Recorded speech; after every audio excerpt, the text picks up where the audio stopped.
Does voter fraud exist? I don't know for certain. Are you an expert in voter fraud? No, I'm not.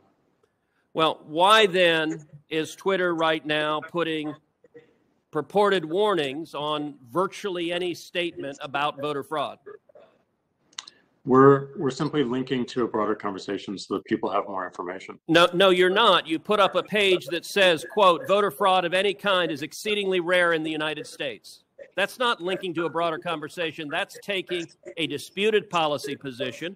And you're a publisher when you're doing that. You're entitled to take a policy position, but you don't get to pretend you're not a publisher and get a special benefit under Section 230 as a result.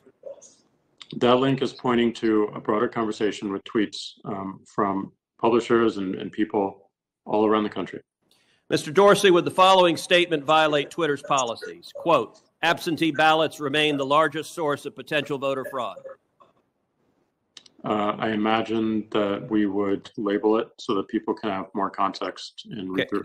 How about this quote? Quote, third-party organizations, candidates, and political activists. Voter fraud is particularly possible where, quote, third-party organizations, candidates, and political party activists are involved in, quote, handling absentee ballots. Would you flag that as potentially misleading?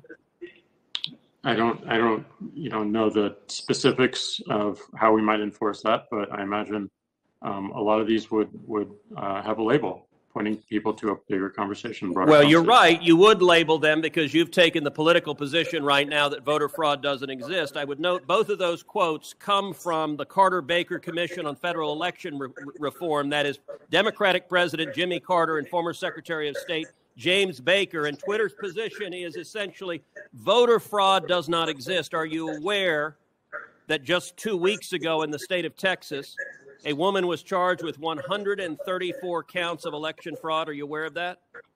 I'm not aware of that. If I tweeted that statement with a link to the indictment, would you put a warning on it that says, well, the Democratic Party position right now is voter fraud doesn't exist? I don't think it's useful to get into hypotheticals, but I don't believe so.